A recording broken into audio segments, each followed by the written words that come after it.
Hello guys, और आज हम जा रहे हैं, क्या बोलूँ भूल जा रहा हूँ बार बार।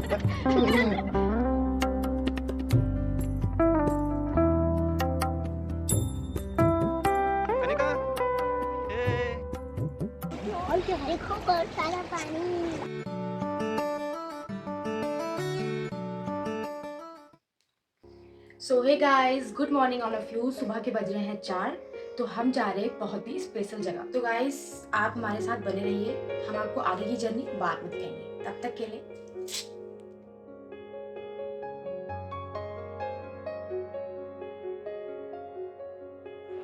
तो गाइस अभी हम रेडी तो हो गए हैं, बाहर भी आ गए हैं, लेकिन हमारी गाड़ी नहीं आई है, इसलिए हम वेट कर रहे हैं। और ये हिमानी आज नेपाली बनी पड़ी है, देख रहे हो ये है जौ। तो ये जौ हमको पूजा जाता है, इसलिए ये चीज़ हमारे साथ की जाती है।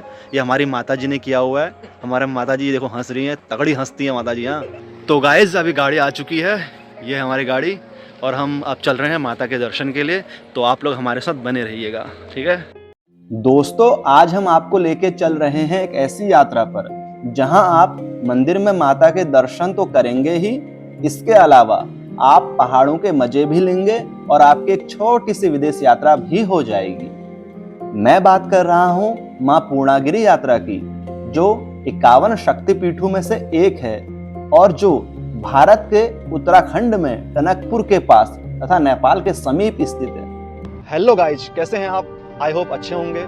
आज हमें देवभूमि कहे जाने वाले राज्य उत्तराखंड में, और आज हम जा रहे हैं उत्तराखंड के प्रसिद्ध टेम्पल माता पूर्णागिरि के दर्शन के लिए। पर इस यात्रा का आनंद लेने के लिए और जानकारी पाने के लिए आपको ये वीडियो अंत तक देखना होगा। और अगर वीडियो अच्छी लगे तो चैनल को सब्सक्राइब कर दीजिएगा, ताकि ऐसे ही इंफॉर्मेटिव वीडियो आपको मिलती रहे। तो हम जा रहे हैं पूर्णागिरि मंदिर पे। जो पूर्णागिरि मंदिर है वो उत्तराखंड राज्य के चंपावत जिले में टनकपुर के पास अन्नपूर्णा पहाड़ी पर स्थित है।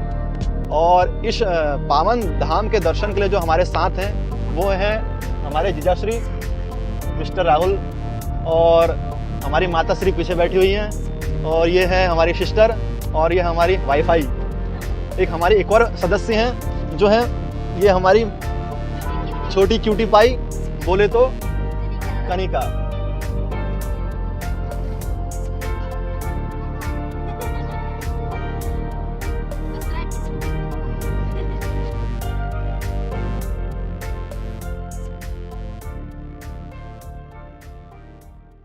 हे दोस्तों, अभी हम हैं नानक मत्ता पे। हम आए थे हल्द्वानी से जो हमने रूट फॉलो किया था वो हल्द्वानी, किच्छा के बाद सितारगंज के बाद हम पहुंचे हैं नानक मत्ता पे। और ये नानक मत्ता का जो गुरुद्वारा है वो ये है। हम इसके अंदर तो नहीं जा रहे हैं, पर ये जो हाईवे था उससे 2-3 किलोमीटर अंदर कट गया था, तो ये रूट फॉलो करते हुए मतलब गुरुद्वारा वाला रूट फॉलो किया है। इसके बाद हम इस रास्ते निकलेंगे जो सीधा आपको टनकपुर होते हुए माता के मंदिर पे लेके जाएगा।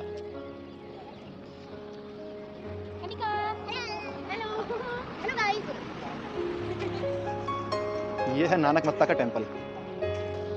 कन्नू, अभी हम पहुंचे हैं नानक मत्ता डैम। इसके बाद हमको जाना है मां पूर्णागिरि, और यहाँ पे अभी मार्केट खुला नहीं है। हम लौटते टाइम देखेंगे कि यहाँ पे हम क्या क्या चीज़ परचेज कर सकते हैं। अभी चलेंगे, लौटते टाइम चलेंगे। पहले जय कराते हैं, फिर चलते हैं। चलिए आगे बढ़ते हैं।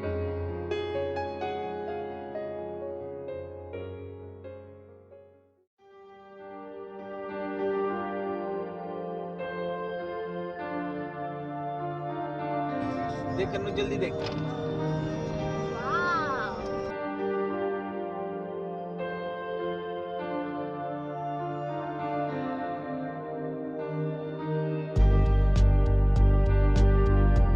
तो गाइस जो नानक मत्ता में गुरुद्वारा है उसी के पास में ये डैम है, इसे नानक मत्ता डैम बोला जाता है। काफ़ी बड़ा डैम है। इधर पे बोटिंग होती है, तो आप बोटिंग करने के शौकीन है तो आप यहाँ आ सकते हैं।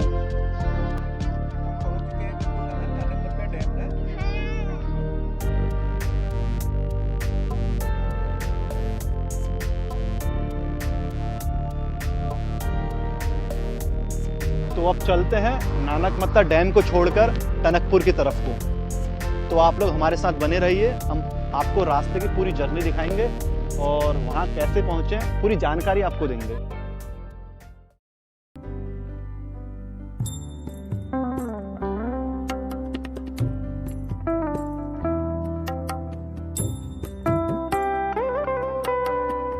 तो अभी हम पहुंच चुके हैं टनकपुर में। बाहर से आने वाले अधिकतर यात्री टनकपुर में ही अपना होटल लेके रुकते हैं और फिर यहाँ से टैक्सी या कैब बुक करके माता के दर्शन के लिए जाते हैं। और जो लोग नियर बाई रहते हैं, मतलब आसपास के क्षेत्र से हैं, वो लोग सीधे ही माता के दर्शन के लिए जाते हैं और उनके लिए ये यात्रा एक दिन में समाप्त हो जाती है। टनकपुर से थोड़ी दूर आगे आने के बाद दाहिने तरफ एक रास्ता जाता है, यही माँ पूर्णागिरि जाने का रास्ता है। टनकपुर से 1 किलोमीटर आगे आने के बाद आपको एक रास्ता पूर्णागिरि की तरफ कटते हुए दिखेगा। ये वो रास्ता है।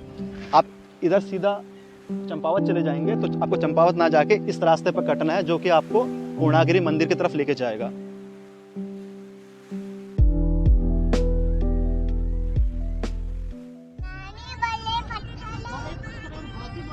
यहाँ पैराग्लाइडिंग भी होती है।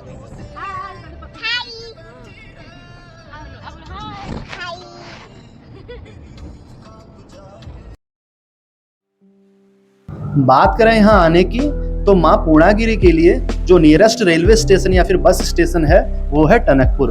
और टनकपुर के लिए बरेली या फिर दिल्ली से ट्रेन और बस दोनों की सुविधा उपलब्ध रहती है। टनकपुर पहुँचने के बाद आप होटल लेके टनकपुर में रुक लीजिए एंड फिर वहाँ से माता पूर्णागिरि के दर्शन के लिए यात्रा शुरू कीजिए। अगर आप टनकपुर ना रुकना चाहें तो टनकपुर पहुँचते ही सीधे वहाँ से टैक्सी या कैब बुक करके माता के दर्शन के लिए प्रस्थान कीजिए। बाय द वे मंदिर के नियर बाई भी आप रुक सकते हैं, वहां भी रुकने और रेस्ट करने के लिए आपको लॉज की सुविधा मिल जाएगी।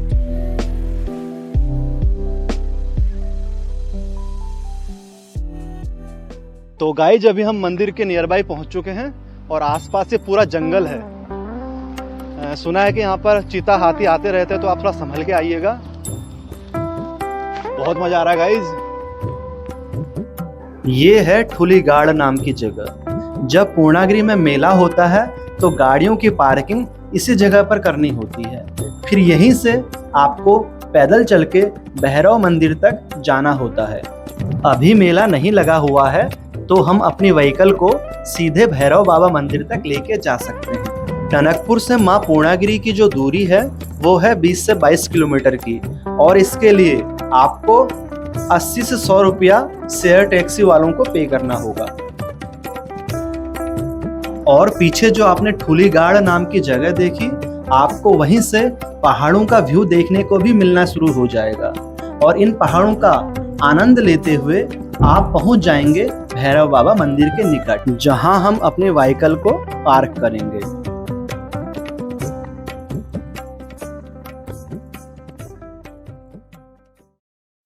आप ये जो सामने गेट देख रहे हैं वो माता के मंदिर के लिए ट्रैक करने का शुरुआती पॉइंट है।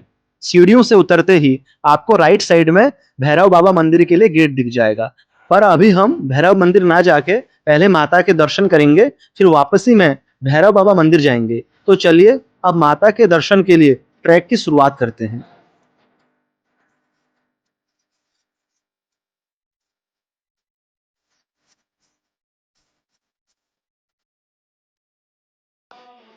अभी हम ऑन द वे हैं माता के दर्शन के लिए।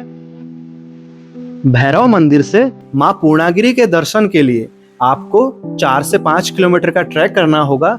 और इसी ट्रैक में आपको बहुत सारे लॉज या कहें धर्मशालाएं भी मिल जाएंगी, जहां आप रुक सकते हैं और कुछ समय के लिए आराम भी कर सकते हैं। आप कनिका को देख सकते हैं, छोटी सी बच्ची। हेलो।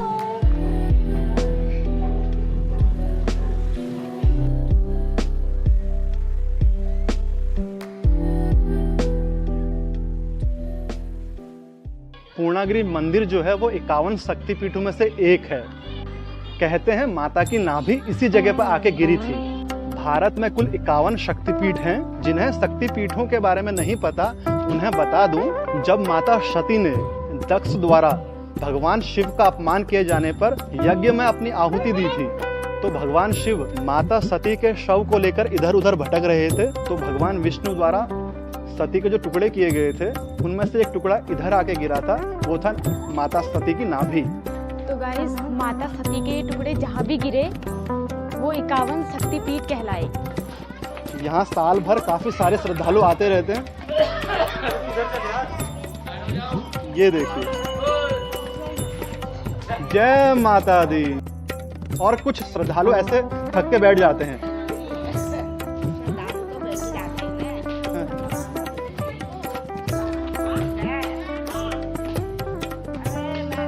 इस मंदिर के आसपास से ही नहीं बल्कि काफी दूर दूर से श्रद्धालु यहाँ आते रहते हैं, तो आप भी यहाँ आइएगा, बहुत मजा आता है।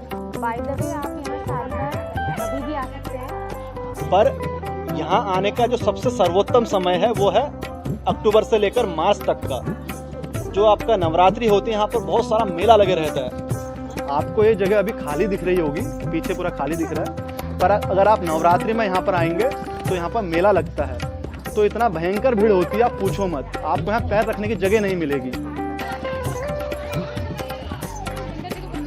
किधर?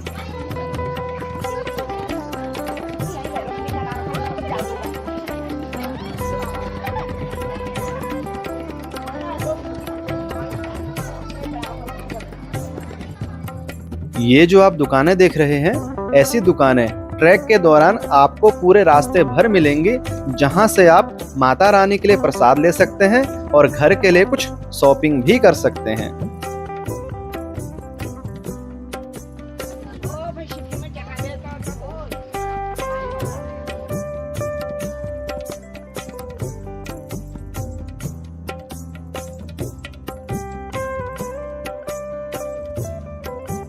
आपको रास्ते भर ऐसे बहुत सारे मंदिर मिल जाएंगे जहां आप अपने फोटो शूट करा सकते हैं। अभी हमने आधी दूरी तय कर ली है और अभी हमको जाना है उधर कहीं पहाड़ी पर। ये है माता रानी का मुख्य प्रवेश द्वार और इससे आगे आपको जूते चप्पल ले जाना मना है, तो आपको जूते चप्पल यहीं आसपास कहीं उतारने होंगे।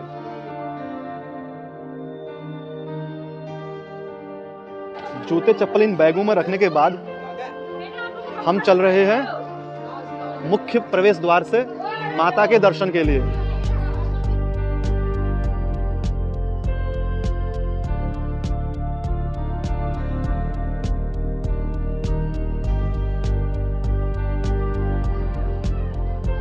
ये हमारी हिमानी माता बनी हुई है।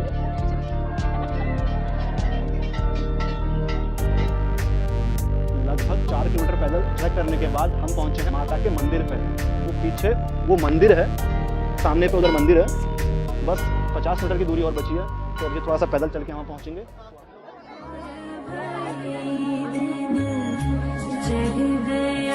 मंदिर पर काफी भीड़ लगी है, इसलिए हम आ गए हैं कुछ देर के लिए भीड़ से दूर इस व्यू पॉइंट पर, या फिर आप कहें सेल्फी पॉइंट पर, जहां से आपको काफी अच्छा वैली व्यू देखने के लिए मिलेगा। और मंदिर के पास से ही जो शारदा नदी जाती है उसका भी आप मनोरम दृश्य देख सकते हैं।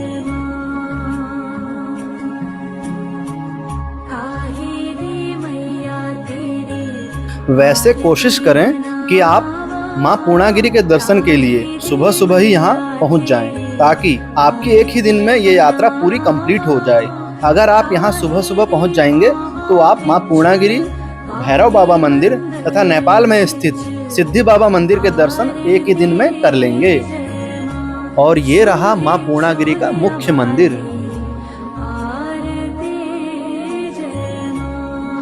ये जो माता की चुनरी आप देख रहे हैं वो लोगों द्वारा माता से मनोकामना मांगने पर बांधी गई हैं, और जब मनोकामना पूर्ण हो जाती है तो लोग इसे खोलने के लिए भी यहाँ पर आते हैं।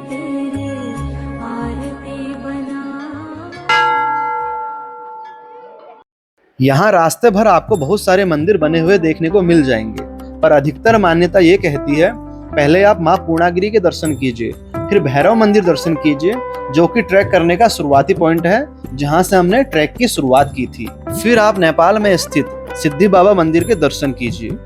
इन तीनों जगहों पर दर्शन करने से ही यात्रा पूरी होती है।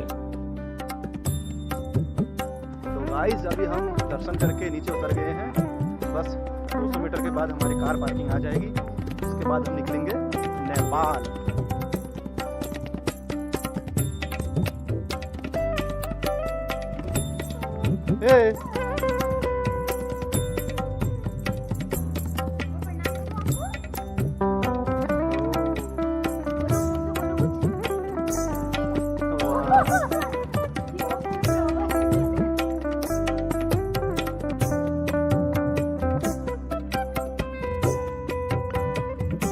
तो अभी हम पहुंच चुके हैं भैरव बाबा मंदिर पर। यहाँ पर भीड़ ज़्यादा नहीं होती है, इसलिए हमको दर्शन आराम से हो जाएंगे।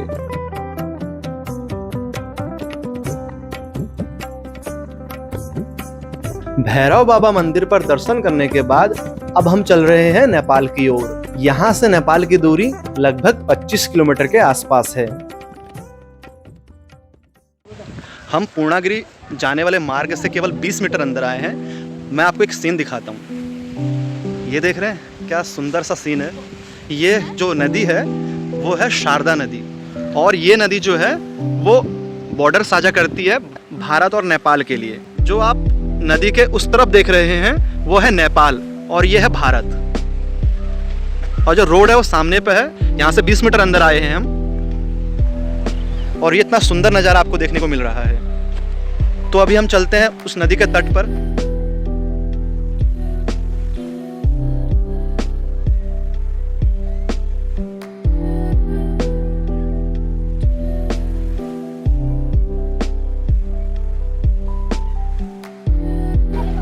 कनिका,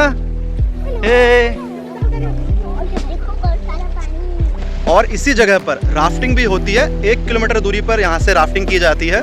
तो आप कभी आएँ तो यहाँ पर अगर राफ्टिंग का मज़ा लेना चाहते हो तो राफ्टिंग भी कर सकते हैं। तो गाइज यहाँ पर कुछ देर रेस्ट करने के बाद अब हम निकल रहे हैं नेपाल की तरफ। नेपाल हम जा रहे हैं सिद्धि बाबा मंदिर के लिए।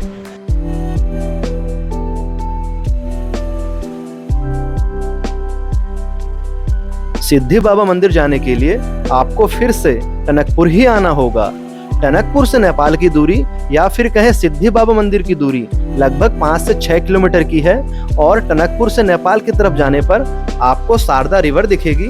आप शारदा रिवर के किनारे किनारे होते हुए पहुंचेंगे भारत नेपाल बॉर्डर पर। बॉर्डर पर पहुंचते ही आपको शारदा रिवर पर बना टनकपुर डैम दिखेगा, और इसी डैम पर बने ब्रिज को क्रॉस करने के बाद ही आप नेपाल को जा पाएंगे।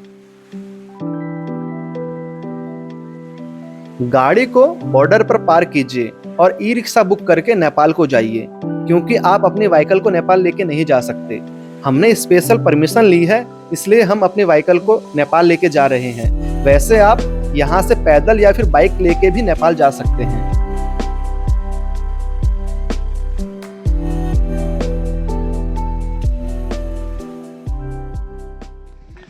आज हिमानी नेपाल में है, मतलब आज हिमानी ने फॉरेन कंट्री घूम लिया। हिमानी कैसा लग रहा फॉरेन कंट्री आके? बहुत बढ़िया। पहले भी 2 बार आ चुकी हूँ। तो हम नेपाल पहुंच चुके हैं, और ये रही यहाँ की छोटी सी मार्केट। यहाँ पर खाने पीने के लिए और शॉपिंग करने के लिए दुकानें भी हैं। आप यहाँ से शॉपिंग कर सकते हैं। यहाँ पर इंडियन करेंसी चल जाती है। अभी हम पहुंच गए हैं इस मंदिर के प्रवेश द्वार में, और ये प्रवेश द्वार वो है। तो अभी आपको हम मंदिर के अंदर जाके दिखाते हैं, ठीक है?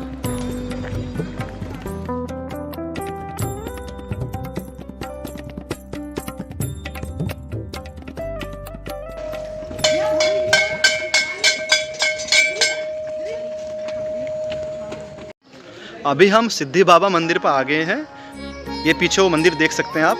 अभी हम आपको अंदर जाके दिखाएंगे। इस मंदिर की मान्यता कुछ इस तरह से है कि सिद्धि बाबा जो थे वो माता के अनन्य भक्त थे। तो कहते हैं एक बार बाबा गलती से माता के श्रृंगार कक्ष में चले गए। जब माता श्रृंगार कर रही थी तो क्रोध में आके माता ने सिद्धि बाबा को मार दिया।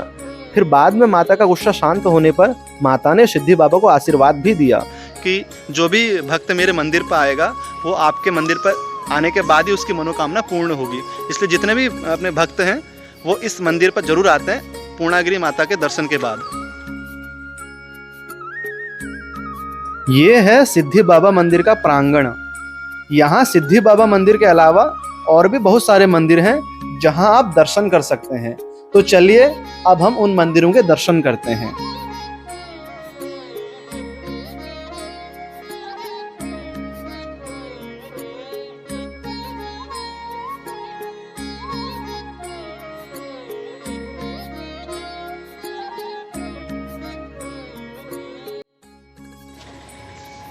तो गाइज पूर्णागिरी माता के दर्शन के बाद हम इस सिद्धि बाबा मंदिर पर आए थे। यहाँ भी हमारे दर्शन हो गए हैं। अभी टाइम भी काफ़ी हो गया, शाम के 6 बज गए। पूरा दिन हमको लग गया इस दर्शन में। तो हम आपसे यही उम्मीद करते हैं कि आप भी एक बार यहाँ आइए और इस यात्रा का आनंद लीजिए। तो अब हम जा रहे हैं अपने घर की तरफ और आप सभी का हमारा यहाँ तक साथ देने के लिए बहुत बहुत शुक्रिया। मिलते हैं अगले व्लॉग में, तब तक के लिए धन्यवाद। जय हिंद।